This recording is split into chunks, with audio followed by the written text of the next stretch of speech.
காவல் தெய்வம் கருப்பசாமி சேவா சங்கத்தின் உறவுகள் அனைவருக்கும் வணக்கம். இன்று ஆடி பௌர்ணமி. அழகர் கோயிலில் உள்ள 18ஆம் படி கருப்பணசாமி சிறப்பு பூஜை செய்து நடை திறக்கப்படுகிறது. ஆகையால் இன்று என்னன்னா, நம்ம 21 அடியான கருப்பசாமி ஆலயத்திலிருந்து பௌர்ணமி பூஜைக்கு நம்ம ஐயா 21 அடியான கருப்பணசாமி ஆலயத்தில் இருந்து 21 அடியான சூடி கொடுத்த மாலை அழகர் மலை 18ஆம் படி கருப்பனுக்கு செல்லுது. இதை நீ வருஷம் நம்ம சங்கத்தின் சார்பாக இந்த மாலையை கொடுக்க வேணும் என்று உங்களிடம் கேட்டுக்கொள்கிறோம்.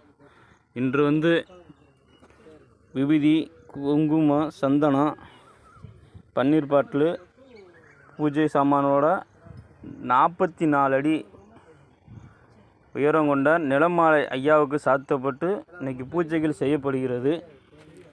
இது நம்ம சங்கத் சார்பாக செய்யப்படுகிற உறவுகளை 42 அடி மாலையும் பூஜை பொருளும் நம்ம 21 அடியான கருப்பணசாமி ஆலயத்திலிருந்து அழகர் மலை 18ஆம் படி கருப்பசாமிக்கு இன்று கொண்டு போய் செல்லப்படுகிறது.